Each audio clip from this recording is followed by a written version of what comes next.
Welcome to the Flourish Academy podcast. My name is Heather Lautinen, and I'm joined by my good friend and co-host, Mara Chick.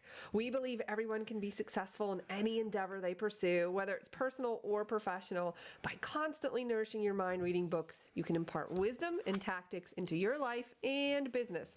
In this podcast, we will be discussing the books that have impacted us and share actionable strategies at the end of each episode to help you succeed. Essentially, you sit there, run on your treadmill, work on your computer while we read the books, discuss them so you don't have to. Right. Today, we are beginning our look into Your Best Year Ever by Michael Hyatt. Great book. Obviously, the title is very self-explanatory, but he just touches on things about believing the possibility, completing the past, design your future, find your why, and make it happen.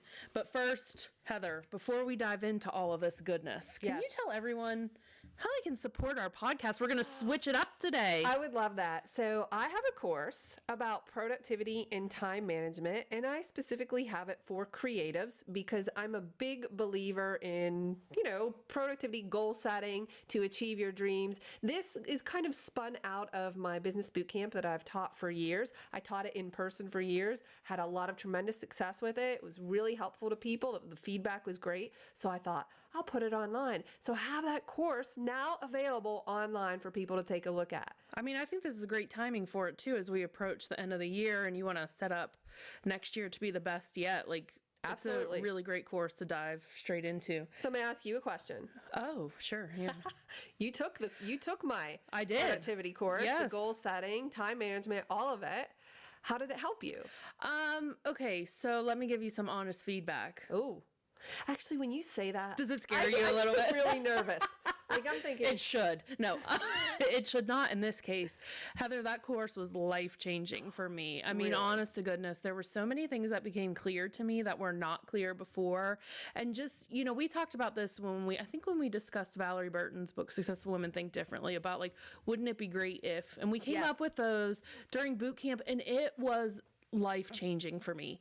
The multitasking thing, which you hit on very well. I mean, time management, it was amazing to me because I used to put off things all the time. Oh my gosh, I can't fold that laundry. That's going to take me all day.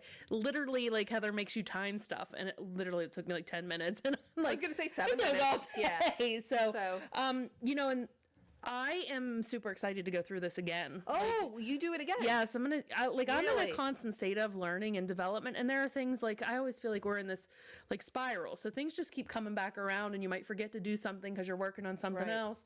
So it's always good to keep learning. And I'm really excited to go through it again and see how it all looks online. I mean, I know. Listen, learn at your own pace too. It's hard for some of us that are so busy, so we can kind of go at our own pace. And you know what? I hear a lot, the excuse is I don't have time, which is hilarious. I don't have time for a time management class, which is ultimately what people need. But I have good news. This is lifetime access to this course. That's great. You can take your time. Some people binge watch like they do Netflix, I think you're familiar with that. I'm sorry, what are you talking about? Binge watching what now? And some people just kind of take components of it and then put it into practice and they have a new reference point. But you're always raising your standards. So I agree with you. You have to see and do things multiple times so that you can put it into practice. You have a new reference point, then you just keep getting better and better and better. And the same thing goes for you, right? When you put something together, you are constantly improving it. So when you hear feedback from someone or something else pops into your head, you're updating the course. And I think that's great when people have a lifetime access because as you update things, they get access to that content. Absolutely. It's not like you're going to make them pay again. And what's funny is around the same time I was doing the business boot camp, I discovered Michael Hyatt, which is how this comes into play. It really comes full circle. I love Michael Hyatt. He has all of my money. Okay. I have purchased all of his books. I say the same thing about you. That's great. I have purchased all of his books. I've taken his online courses. I took his Best Year Ever course 2 years in a row. That's why we're doing this book. That's why we're doing it at this time of year, so you can set yourself up for a fantastic year. It is great. Can we dive into this book? Yes, let's go right into it. So I'm going to read straight from the book on page 18. And so he just jumps right into, and he says, your best year ever is based on 5 key assumptions. First, real life is multifaceted. Our lives are more than our work. They are even more than our families. And he goes on to list spiritual, intellectual, emotional, physical, social, So he lists all those out. Second, every domain matters. Third, progress starts only when you get clear on where you are right now. Fourth, you can improve any life domain. Fifth and final assumption, confidence, happiness, and life satisfaction are byproducts of personal growth. Well, hello. Yeah, you feel better when you're at least growing or learning or aiming for something. And that part where you said, the progress can only start when you get clear on where you are right now. Something you had said to me at one point in boot camp was about clarity. You had to find clarity, number one, on where you are, and then number two, where you want to be. How else are you going to get there? And you can't measure anything if you're just sitting around guessing like, oh yeah, I'd like to get there. What does that actually mean? Like, if you can't write it down and know what it is, then you can't measure it for success. You can't get there. You'll never get there. Okay, he continues on page 28 to talk about the power of beliefs, which we've touched on in a couple of the books we've reviewed, but it's always a good reminder here. So Michael says, our beliefs play a massive part in how we approach life. We tend to experience what we expect. Because our expectations shape what we believe is possible, they shape our perceptions and actions. That means they also shape the outcomes, and that means they shape our reality. You know how I feel about expectations. How do you feel about expectations? I don't like expectations at all. I actually read this book that I loved, and I have to give it to you, The Expectation Hangover. Like, I think I'm actually going to create an online course about, like, how to get rid of your expectations, because yeah, it's not your thing. It's not my thing. And what I love about this is you experience what you expect to experience, because everything is a self-fulfilling prophecy. Mm-hmm. Ain't that the truth? So if you expect it to be difficult, guess what? It's going to be difficult. Yeah, but if you think it's easy or you can learn it, then you'll be able to learn it. And he says one of the biggest reasons we don't succeed with our goals is we doubt we can. We believe they're out of reach. I mean, how many times have I sat there and thought, like, okay, well, I want this big goal, but I don't know that I can get there. So I'll just make it really, really small so I can get it. But then I haven't like pushed myself far enough, you know? So it's, how do you balance that line? Because that's hard. I agree with you. There's sometimes where I think I'm going to aim really high because it's going to be awesome. I'm unstoppable and I'm filled with confidence. And then I think, well, is that too high? I better dial it back so that I can achieve it, so that I feel good. So then I'm limiting myself. Where's the balance? So I think the key there is, I say reach for something high, but remember to celebrate the little steps along the way, because we think like when we get to like that big goal, like, oh my gosh, I'm going to celebrate. It's going to be so great then. But even if you don't get there, you've celebrated along the way. Like you still feel like you've succeeded. Hey, maybe it was a stretch goal. And he goes to talk about that in the book when he goes into goal setting, that he wants you to set risky goals. And so I say go for it, but then don't forget to take stops along the way to recognize what you've actually done to reach that huge goal. Good. So if you don't get the big goal, at least you've celebrated, and you know that like I did really, really well there. So I have a hard time balancing the risky versus realistic. It is a fine line, right? It is. Because you want to push yourself, but you don't want to push yourself so much where you're just like, oh, okay, well, good to know. Right. Okay, wrapping up just chapter 1. Michael touches on a failure of imagination, and he says the first key difference between an unmet goal and personal success is the belief that it can be achieved. It all begins and ends in your mind. Heather and I talk about this a lot on the podcast. Yeah, what you believe is your reality. Our belief. Okay, as we move into chapter 2, the intro in chapter 1 were really quick, you know, and if you're avid listeners or watchers of our podcast, these are basic concepts for you this verse. You should be listening. But in chapter 2, he moves on to talk about scarcity versus abundance. And we've touched on this a lot in the podcast. Carol Dweck's book about what is mindset. Like, just goes in super in depth, but he does touch on it, and I want to read you just a little section here. To accomplish anything, we have to believe we're up to the challenge. That doesn't mean it will be easy or that we even know how we're going to accomplish it. Usually we don't know. It just means we believe we're capable. We have what it takes to prevail. Why is that important? Because every goal has obstacles. When some people have trouble getting over those obstacles, they doubt they have what it takes. Because we always feel like, I'm just going to get defeated. decided, okay, that's not going to work for me. Like when you have one little failure, you're like, oh, it's not going to work for me. I'm just going to give up and walk away because I don't want to get hurt again. Right. But the obstacles and the challenges we face are what make the glory worth it at the end. You know, you're just kind of like, look, when you sit back and look at like what I came through. It's about who you become. Yes. For sure. I mean, nothing is easy. Don't sit back and think, yeah, Do you want to talk about, and he has a chart in the book on page 37, scarcity versus abundance thinkers, and we don't need to rehash it, but scarcity thinkers, you know, they assume that they are the way they are. You know, that nothing can be changed, and their default is suspicion and aloofness. Where an abundance thinker, they assume that they can learn, grow, and develop, and they have trust and openness. I honestly believe, almost to a fault, Mara, almost to a fault, I believe that I can learn anything. I'm so interested in the brain and how it works. You probably could call me Dr. Heather because I'm basically a neurologist. Okay, but you're not going to operate on my brain. Ain't letting you near a scalpel. No. Heck no. No, but I think I believe I can learn it. I read these books because I believe I can learn it. And because of that, I do learn it. Do you know, it's funny, like some of the things, when we started reading, or when I started reading, it was, you know, not basic books, but like basic concepts and stuff. And now we're getting like deeper and deeper into what we're reading. And some of the books are really hard and they make you think, and like your brain actually hurts when you're reading them. I have a couple like that. You're just kind of like, what am I reading this about? But I love it. Like it challenges me. There is one book, and you know what it is, that I can't get through, that you love. Extreme ownership. Yes, but I'm gonna try, but I don't know how. Yeah, well, I can lead the discussion and you can just participate. I mean, we can do that, right? Because there are books that you've read that yes aren't for me. So, and that's fine. We can, because we have different interests and stuff. Different like tastes, all the self-love stuff that I read, like Heather really has kind of no interest in that, but we are going to review some of those books here because I'm a maker. Okay, and while you're reading self-love, I am becoming a Navy SEAL who happens to also be a neurologist.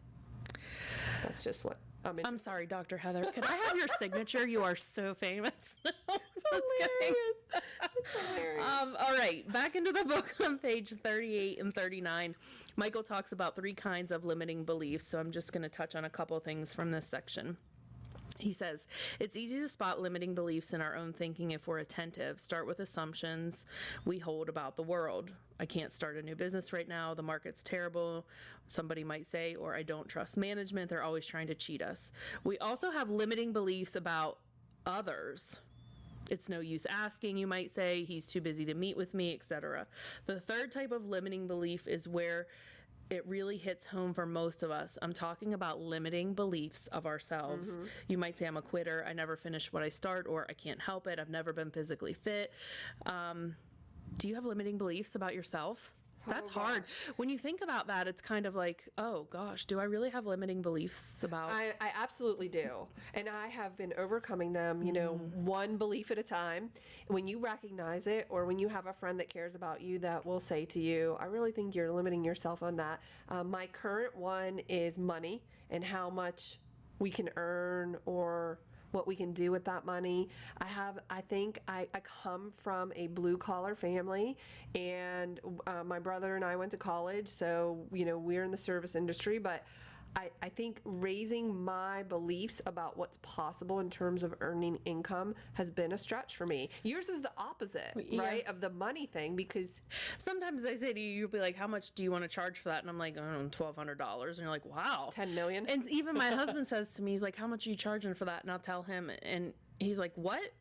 They're paying you for what? And I'm like, honey, you gotta get with it. I mean, I'm pretty much a genius, Tony. Right. No, I'm not. I don't really think that way about myself, but I just, like, I know that I bring value to what I'm offering. You're people, good at that. You and value I do. it. But, you know, you and I struggle with that still. Like, I still struggle with that, because when we talked about, like, starting this podcast and our mastermind, it was kind of like, I think we limited ourselves Absolutely in the beginning, thinking like, oh, what do we know? We can only go so far, where this is so new. But, like, I think we have so much more value than we even think we do. For sure. And so if you're sitting out there thinking like, oh, they have it all together, like, we don't. Sometimes we're still learning ourselves on. What's your biggest limiting belief? Sometimes I think I feel like I can never be satisfied. So I think that limiting belief about myself gets me into situations where I am like physically having problems with my back because I can't just sit and relax and rest and be comfortable. And I have to remember resting is doing something. Yes. It's a verb. It is. Yeah. So I just, I think I'll never be content. And that's a limiting belief for me. Like some people might not think that's a limiting belief, but it is, because it just pushes me too far sometimes. Right. Where I can't take a step back and Right. And also this limiting belief about others, when you were reading that, I was thinking, what we often do is we project how we feel about things onto other people. So because you wouldn't do this, or you would do that, or this is how you would approach a situation, you project that onto your friends, family, acquaintances, everyone, and there's danger in that. Whenever I ask someone for something and I'm kind of hesitant because I'm projecting my feelings, and then they accept graciously or say yes, I always think, oh, that wasn't so bad. Well, that's because I was thinking how I would approach it. We don't see the world as it is. We see it as we are. So we're always projecting the money, the time, anything. We're projecting our beliefs onto the entire world, onto our friends, onto others. And it's dangerous. You have to be able to open your mind and see that people are going to approach it differently than you. And it's a good thing, because we can't all be the same. Nothing would happen. We need all of that differentiation to make progress. Wow, so powerful. It's good stuff. All right, we're going to move to page 42 and 43. So Michael says, if you want to experience your best year ever, we have to begin by recognizing which of these two kinds of thinking dominates and intentionally moves towards abundance. There's no reason to let limiting beliefs hold us back. Okay, so he talks about choices and stuff, and he says here, so ask yourself, what's not in your world right now that could be, must be there? What's lacking that only you can remedy in your relationships, your health, your career, or your spiritual life? And he says, as we begin to think about designing our best year ever, we need to recognize that most of the barriers we face are imaginary. Does that blow your mind when you think about that? You're making it up. I'm making it up. It's not reality. You can charge what you want. You can do what you want. You can have your own business. You have the time that you need. You're making up imaginary barriers. It's bizarre. Why do we do that? Why do we do that? I don't know. I think we hold ourselves back. I think, a lot of entrepreneurs are actually afraid of success, and it actually is a fear you can have. Like, I can be afraid of too much success because then you think you're gonna lose it, and oh gosh, if I get there, then what happens next? You don't know. You know what? My gosh, you made me just realize what my problem is with money. You are a genius. That is brilliant. I am. You know what it is? Thank you. She just said I was a genius. Let me write it down. Somebody mark it. My fear is that if I make too much money, it will become complicated. Complicated in terms of like taxes or the accountant or the revenue streams. So my brain tends to go towards, well, let's just keep it simple. Let's just keep that simple and straightforward. And my fear is that if it gets to be too much, that is if I have too much success and I make too much money, that I won't know how to handle it. It will become complicated. But which is imaginary, what I really need to do is replace that with what he calls a liberating truth and say, okay, if it becomes complicated, guess what? That's why you have an accountant. That's why you have people around you to help you. They will handle it and take care of it. And I need to trust that process, that I can either pass that off to them or hire someone to help me. And if I make more money, then I'll be able to afford to do that. You are really holding yourself back. Why? You realize What is wrong with me? Just because it's might get complicated for you, but think about it, it's not complicated for you, it's going to be complicated for someone else, because you're going to say to your accountant, like, hey, look, I've got revenue coming from here, there, and everywhere, so what are we doing next? Just tell me what to do and I'll do it. Right. So, I mean, you may have to invest more in your accountant, but like, it'll be worth it. You are holding yourself back, and if that's the reason that... I literally just had an epiphany. Yeah, it totally. just went off. Yeah. Good. I'm glad. Wow. Look. I need to listen to our podcast. No, you need to listen to me. Hi, I'm Mara, Dr. Mara in office. That'll be $600 for that session. Yeah, because you value your time. My time. Right. Okay, we're going to move to chapter 3 and just a couple quick things we want to touch on here. He's talking about upgrading your beliefs, which is what I just did. Did you upgrade your belief? Well, I am in the process. It's downloading. You're downloading. Okay, on page 51, he says, we all have more power than we sometimes give ourselves credit for. This power compromises 4 properties that help us achieve our goals.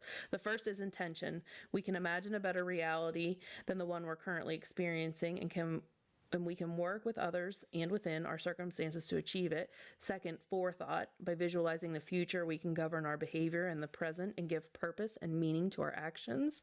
Third, action. We have the ability to act on our plans, to stay motivated, and to respond in the moment to remain on course. Finally, self-reflection. We not only act, we know we act. Okay, think about that. We not only act, we know we act. Okay. That means we can evaluate how we're doing, make adjustments, and even revise our plans. Because nothing's set in stone. Right. We think like once we start on a path, like that's where so there's only one end goal. Right, There's not. right. You're constantly course correcting. Right. Yeah, it's very That's dynamic. called harmony, you know? And then he talks about resources. He says resources are never, and I mean never, I added that emphasis there, the main challenge in achieving our dreams. In fact, if you already have everything you need to achieve your goal, then your goal is probably too small. Hey, that's kind of like bam in your face. It is. That's important. So when you're going through and setting your goals, if you can already think that you have everything you need to achieve it, better stretch you it. got to push further. I've heard once somebody say that it's not about resources. You have all the resources you need. It's about resourcefulness. Find the resources you need to get so that you can achieve your goals. There are many options out there for us. Okay. Let's see. Page 54. Again, more about resources here. Resources are necessary, but they're never the precondition for success. The perceived lack of resources is often a benefit in disguise.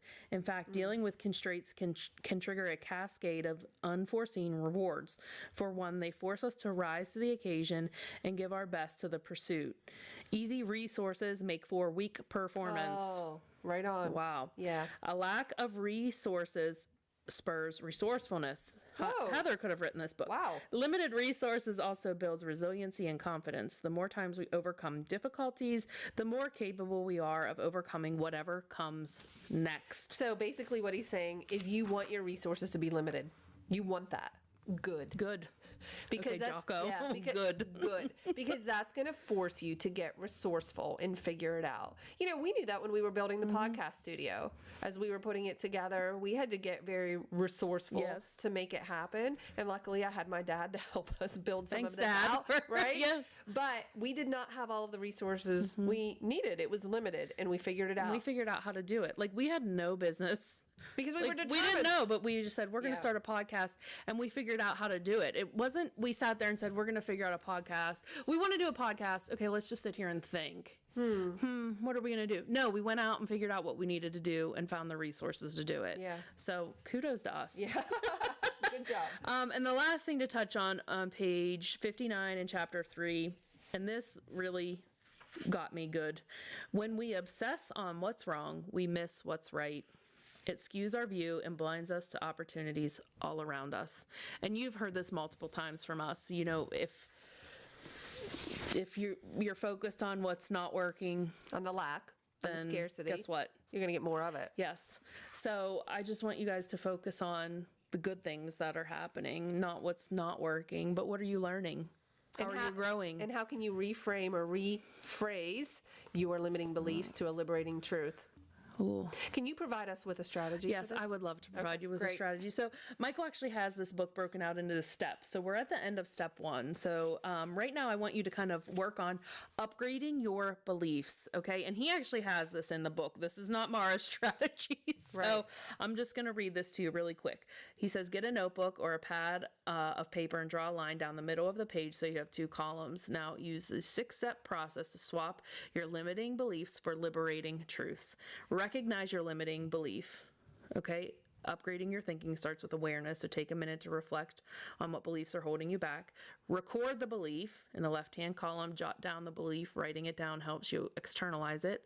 3, review the belief. 4, reject and reframe. Sometimes you can simply contradict a limiting belief. Other times you might need to build a case against it or look at your obstacles from a better angle. Revise the belief. In the right-hand column, write down a new liberating truth that corresponds to the old limiting belief. And finally, reorient yourself to the new belief. Commit to living as if it is true.